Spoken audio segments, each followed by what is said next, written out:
Aujourd'hui, on se retrouve pour le changement des différentes pièces sur cette Laguna 2, phase 2. Donc ça va être très simple, très efficace, très rapide. Qu'est-ce qu'on a? Ici, on a le thermostat que je ne vais pas faire aujourd'hui, je ferai demain parce qu'il me manque encore 2-3 trucs. Comme par exemple une grosse bassine, en fait, pour récupérer le liquide qui va tomber parce que il y a du liquide qui va tomber. Ensuite, là, j'ai les différents supports pour... Ça, c'est pour l'échappement parce qu'ils sont morts. Donc, j'ai commandé les deux, hein, ça ne sert à rien de changer qu'un seul. Là, on voit qu'il est neuf. Hein. Donc, il se met comme ça, un de chaque côté, gauche-droite. Donc, j'en ai deux. Ici, j'ai normalement le support de boîte. Le support de boîte. Donc, pareil, je vais filmer pour vous montrer comment faire. Parce que sur Laguna, on a deux supports de couple. On a le support de couple principal sous moteur et le support de couple secondaire au moteur. Je vous montrerai ça, bien évidemment, dans la suite de la vidéo. C'est parti, on commence par faire l'échappement.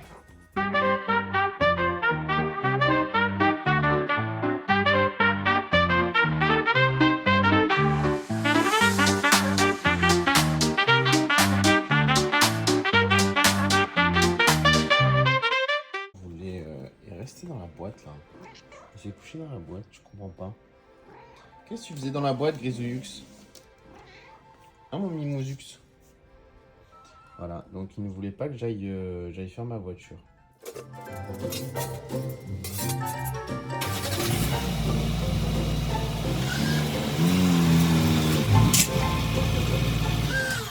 Donc grâce aux rampes, en fait la voiture est beaucoup plus haute et on peut mieux travailler en dessous. Donc là, c'est parti pour travailler en dessous. Donc, on met en suspension le silencieux.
Une fois qu'on a mis le nouveau support en place, on peut voir que du coup, il tient plus rien.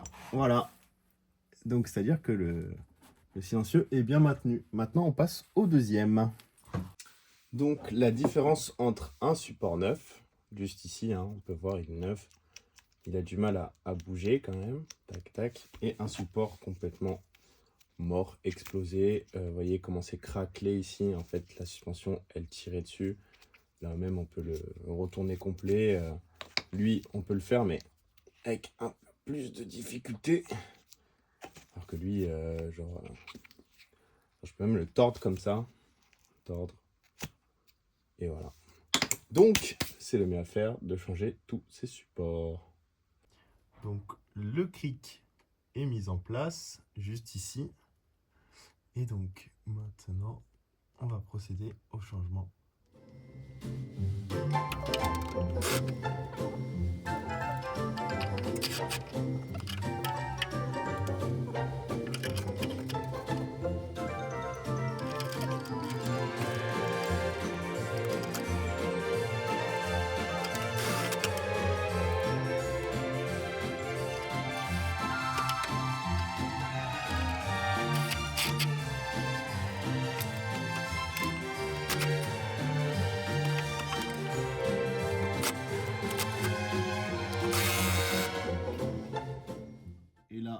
silencieux et beaucoup plus et mieux maintenu. Donc ça, c'est du travail d'artiste.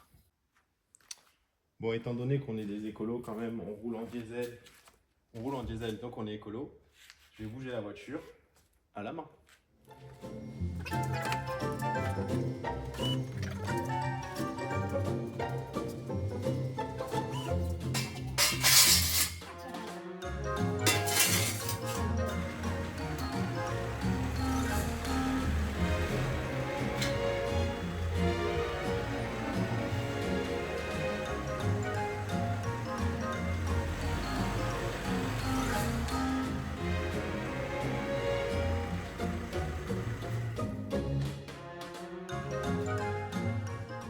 Vous la connaissez, la technique de la bouteille?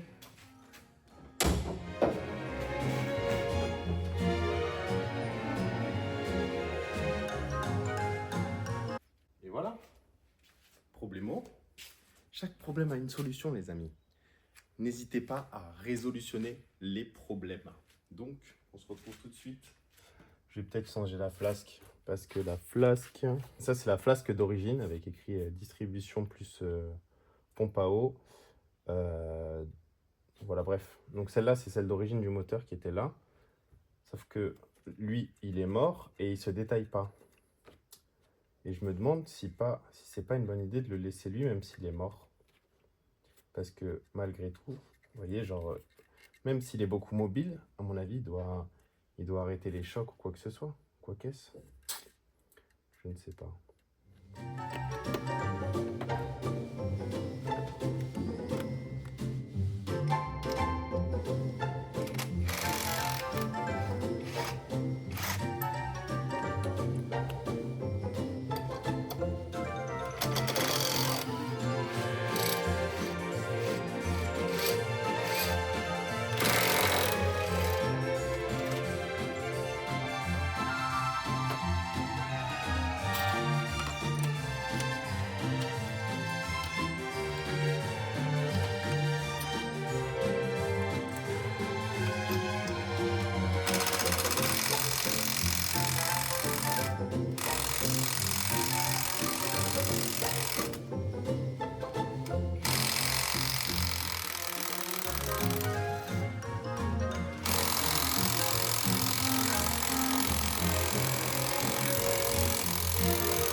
Et ouais, c'est bien ce que je pensais. En fait, le support s'est complètement déchiré. Vous voyez? Donc, il tient plus. Donc, ça là, je l'ai acheté pour rien. Bon, après, ça m'a coûté que 19 €. Donc, c'est pas très grave en soi. Mais tout ça pour dire, regardez comment ça a creusé tout dans la pièce. Aïe, aïe, aïe. Je vais remettre l'ancien support. À mon avis, vous voyez, la différence de taille. Le morceau d'anti-coupe va jamais frotter. Ça va être largement mieux. Faut que je lève un peu le moteur.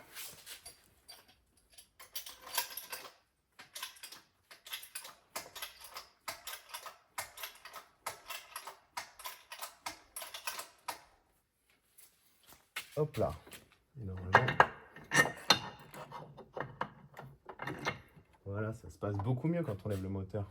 Donc là, serrage au couple. Du 16 dessus. Non, ça commence en 17. Donc là, on se règle à 80.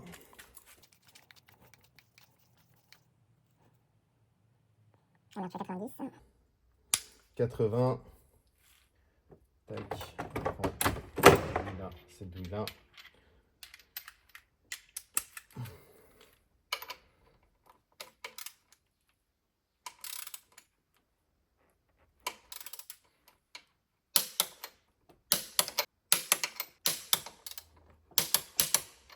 Hop, hop, hop.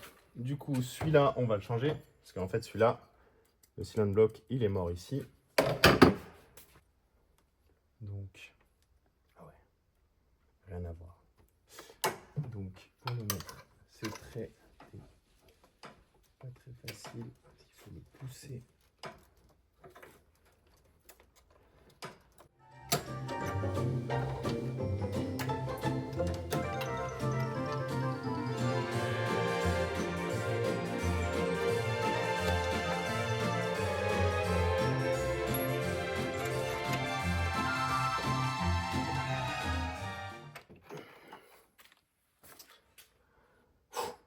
Compliqué parce que ce n'est pas en phase des trous. Ok, donc je viens de réessayer avec l'ancienne pièce. Enfin, j'ai ressoulevé le moteur. J'ai réessayé avec l'ancienne pièce et même l'ancienne pièce ne passe pas ici. Donc, à mon humble avis, ça a à voir avec le support de couple ou alors le support de boîte. Donc, je vais aller changer le support de couple parce que ça, j'ai déjà fait. Et support de boîte, c'est un peu plus complexe. Il faut démonter la batterie, etc. etc. Donc, ça, je le ferai après. Je vais d'abord faire le support de couple. Allez, c'est parti. En route sous la voiture. Après une bataille de plus de 20 minutes, j'ai enfin réussi à sortir ce support moteur. Donc, on peut voir comment... en fait, je l'ai changé il n'y a pas longtemps. Sauf que quand j'ai voulu changer mon autre support moteur, en haut, c'est pas la première fois que je changeais le support moteur. En fait, pendant le changement des supports moteurs, j'ai fait une pause et je suis allé manger. Sauf qu'en allant manger, la chèvre qui tenait le moteur, elle a perdu sa pression. Et du coup, c'est cette pièce-là qui a retenu toute la pression du moteur. Et elle s'est cambrée comme ça, vous voyez. Donc là, elle n'est plus du tout droite. Voici exactement la même, neuve. Et on peut voir ici, là, que, vous voyez, déjà, elle est complètement droite. Tandis que l'autre, est tac, tac. C'est-à-dire que le moteur s'est bien tombé. Voilà. Donc celle-là, poubelle, on la change. Même si elle vibrait pas rien, hein, mais juste pour l'équilibre du moteur, pour qu'il soit beaucoup plus droit. Il vaut mieux mettre une pièce totalement neuve qu'une pièce tordue. Donc là, je vous laisse sur un timelapse de... En fait, ce qui s'est passé, c'est que vu que le moteur était tordu, j'arrivais plus à remettre le support de couple en dessous de la voiture. Et donc, j'ai mis le cric à gauche, à droite, à machin, à truc. Et en fait, ça n'a jamais réglé le souci. C'est-à-dire que le support anti-couple ne voulait pas se mettre. Enfin, les deux supports ne voulaient pas se mettre. Donc, au final, je me suis dit, en fait, le vrai problème, ça doit être le support de boîte. Parce que c'est le seul que j'avais pas changé. Voilà. Donc, vu que j'avais pas changé encore le support de boîte, il y a que lui qui pouvait m'embêter et m'empêcher de bien mettre les deux supports de couple. Voilà.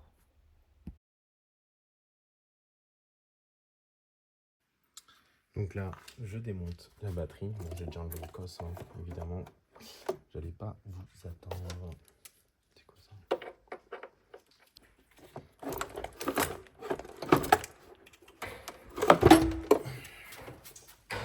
Nous y voici, nous y voilà. Le support moteur de boîte est juste ici. M'excuse d'avance. Voilà, j'ai pas filmé, je me suis énervé. J'ai réussi finalement à remonter la pièce là, que vous voyez toute neuve. J'ai mis le cric sur la boîte. Je sais que dans les commentaires, ça va me critiquer pour le fait que je l'ai mis n'importe comment. Mais je m'en fous. Voilà. Donc ça, c'est remonté. Je vais vous faire un point de là où on en est. À ce moment-là, je pensais ne pas pouvoir changer le support de boîte. Donc je me suis dit que le mieux c'était de remonter tous les supports de couple. C'est-à-dire couple en dessous et couple au-dessus. Donc j'ai mis le cric sur la boîte et comme par magie en fait plus je soulevais plus en fait le trou s'alignait avec enfin les trous s'alignaient en gros et donc j'ai pu remonter les supports de couple. Je vais tout vous expliquer en voix off parce que en fait j'ai mal placé ma caméra, on voit rien.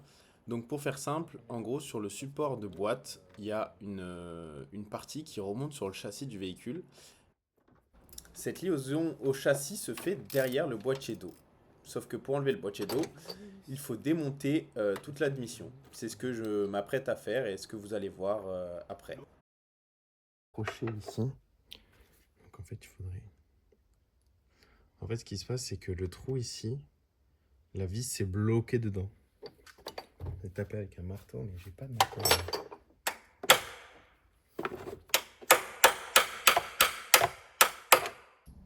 Donc après avoir tapé, j'ai descendu le moteur. Puis ensuite, je me suis dit non, que c'était une mauvaise idée, donc je l'ai remonté pour retaper dessus. Mais ce qui s'est passé, c'est que j'ai redescendu le moteur une troisième fois. Et à ce moment-là, j'ai tapé dessus et le support est sorti. Malheureusement, c'est pas filmé parce que la caméra était en surchauffe. Elle a coupé en fait, donc on voit pas. Et c'est dommage quoi, parce que d'un coup, on entend le moteur faire fouip et j'ai stressé en fait sur le moment. Alors, ne me demandez pas comment, mais voici le support moteur. Voilà, le support de boîte, pardon. Donc là, j'ai déjà tout recommencé à remettre parce que j'en avais marre. Des fois, je me dis, ouais, les youtubeurs automobiles, ils font des trucs et d'un coup, ils coupent la caméra, ils en ont marre.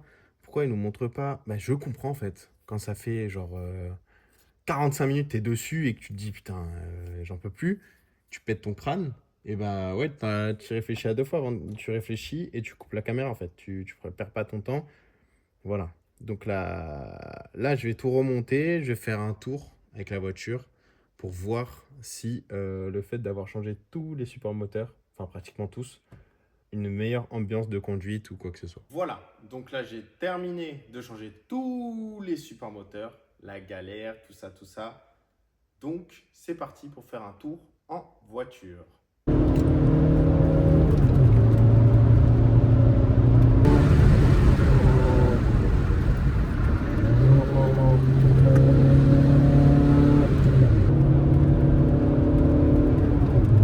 Franchement, le bruit du moteur est largement mieux maintenant.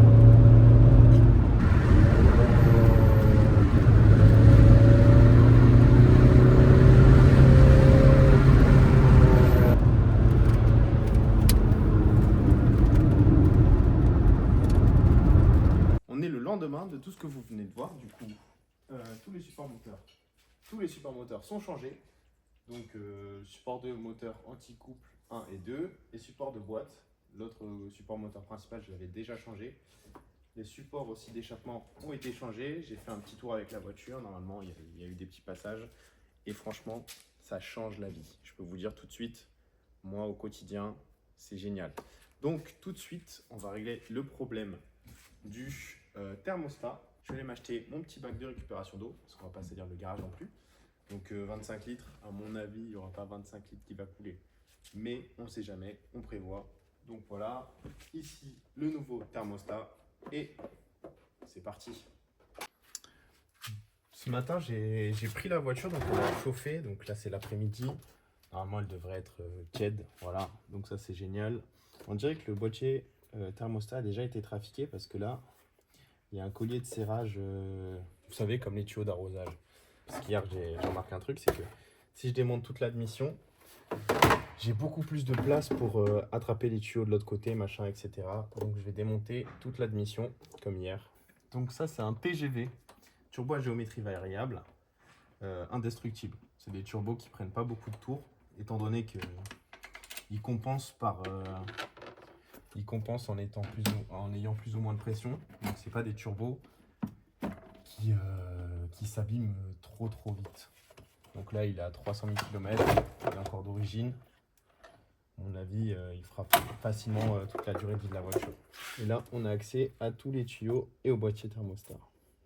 Donc ça, pense. Ah ben ouais. Ah ouais, mais ça va pas marcher là, c'est trop gros. Et de 1. Après une demi-heure de galère, j'ai réussi à sortir. Le voici, le voilà. Et carrément, il s'est cassé. Genre, les morceaux sont là-bas. Attendez, je vais les chercher. Pas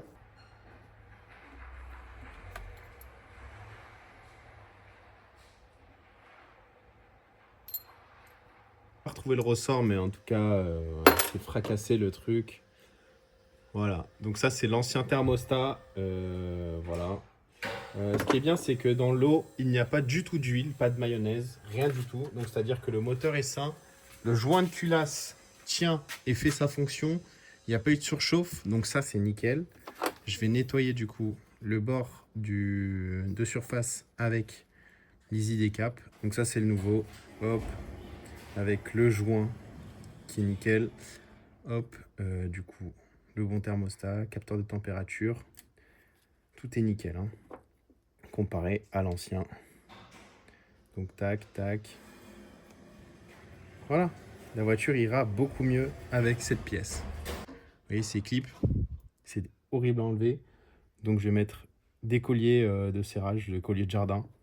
Ça tiendra, c'est largement suffisant. De toute façon, c'est pour tenir de l'eau. J'ai fait une autre petite découverte aussi sur le thermostat, vous voyez. Donc le thermostat ici s'ouvre. Donc là, il y a la sortie pour aller au radiateur. Et là, la rentrée. Et là, il y a quoi? Il y a juste un tuyau. Donc c'est-à-dire que dans le thermostat, genre, on aurait pu faire la pièce, on l'aurait coupé ici. Voilà, on n'aurait pas galéré à l'enlever parce que du coup, il n'y a pas cette partie-là à enlever. Cette partie-là, hein, je parle en dessous. Sauf que non, il a fallu rajouter 5 prises. Genre vraiment inutile. Regardez comme c'est inutile. Vraiment, les gens, enfin, les ingénieurs sont débiles. Donc voilà, par rapport au collier, tac, direction la caisse. Et on va nettoyer tout le pourtour de joint pour enlever la crasse.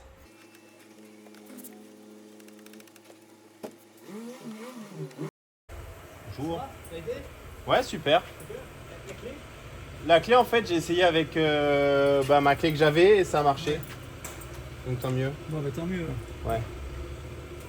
Là, je suis en train de faire le thermostat. Ah oui. Donc ça, c'est le neuf et l'ancien, il est là. Ah ouais. Il y avait quoi alors? Il est cassé. Il n'y a plus rien dedans. Cassé, d'accord. Il y a le... D'accord. Attendez, la lumière là. Ah ouais. Regarde. Ah oui, d'accord. Il était cassé ici, fissuré là, comparé au tout neuf. Ah ouais, d'accord. En fait, ça a coulé. Donc j'avais plus d'eau, la voiture a surchauffé. Ah oui, j'ai une culasse après. Hein. On va d'abord le mettre ici. Et ensuite, on mettra tout ce qui est fil. Donc là, j'ai pratiquement tout remonté. J'ai remonté avec les colliers de serrage ici et ici. Donc là, ça bougera pas. Je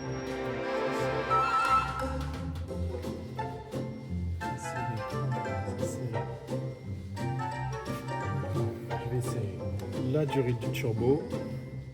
Je remets la direction. C'est parti.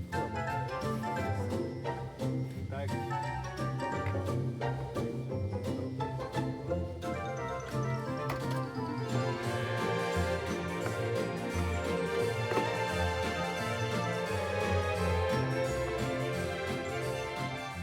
C'est parti pour le démarrage, le test de démarrage.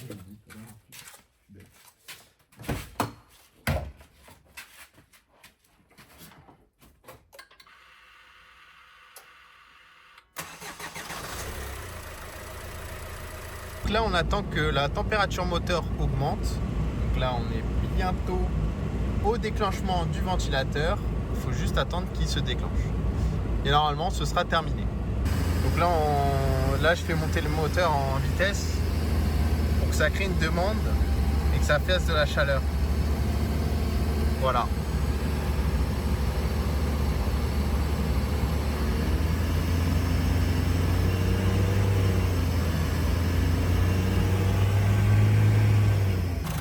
Donc là, on va pas entendre ma voix, mais ce que je disais, c'était que j'ai ouvert la vis de purge et on pouvait voir des bulles s'échapper de celle-ci, donc ce qui veut dire que l'air s'échappe du circuit de liquide de refroidissement. Ça y est, le ventilateur a déclenché, je pense pas qu'on m'entende, mais le ventilateur a déclenché, ça veut dire que l'opération est terminée. Waouh! Il n'y a plus du tout de liquide de refroidissement. Il va falloir que j'en remette. L'étape, ce sera d'installer un nettoyeur d'air, parce que regardez, ça là, vous voyez, ça, il y a de la fumée et tout. Ben ça c'est de l'eau, enfin non, c'est de la vapeur où il y a de l'huile, de l'eau, etc., qui est re-injectée dans le turbo. Et donc, cette réinjection de gaz dans le turbo, ça fait quoi? Ça encrasse toute la ligne Et c'est pour ça qu'on dit que la vanne EGR encrasse. Mais en fait, c'est pas la vanne EGR qui encrasse, c'est le fait d'avoir de l'eau et de l'huile qui repasse par l'admission. Et donc ça se colle au suie de l'échappement qui encrasse encore plus le moteur. Ce qu'il faut, c'est enlever ça et désactiver la vanne EGR. Le ventilateur s'est déclenché, j'ai remis l'appoint. Donc maintenant, il n'y a plus qu'à attendre que ça refroidisse. Et normalement, on fait l'appoint à froid. Donc une fois que le moteur sera froid, je pourrai remettre du liquide de refroidissement en fonction de si c'est au minimum ou si c'est au maximum. Là, je vais aller garer la voiture et voilà. Et voilà, c'est comme ça que se termine cette petite vidéo. Donc hier, j'ai fait tous les supports moteurs. Donc support de boîte qui est ici, support de couple qui est tordu. Qu'est-ce qu'il y avait d'autre? Ah oui, les supports d'échappement, juste ici, gauche et droite. Il me manque un support, ah oui, et le support de couple au-dessus. Et enfin, j'ai fait du coup le thermostat qui avait complètement explosé, qui fuyait, qui était complètement cassé aujourd'hui. Voilà, c'est tout pour cette petite, plutôt longue hein, quand même, vidéo. Enfin, je sais pas comment ça va rendre au montage, mais en tout cas, moi j'ai mis 2 jours. Bon, en vrai, c'était fait assez rapidement si j'avais pas eu tous ces problèmes. Donc les colliers, voilà. Donc petit collier que j'ai changé. J'ai changé les colliers par des meilleurs colliers, enfin des colliers à vis. Comme ça au moins, si jamais j'ai un autre problème, j'espère pas, hein, mais si j'ai un autre problème, j'ai juste à dévisser les vis, enlever les tuyaux et pas galérer pendant 15 000 ans. Moi je vous dis à plus Libus et on se voit dans une prochaine vidéo. Ciao!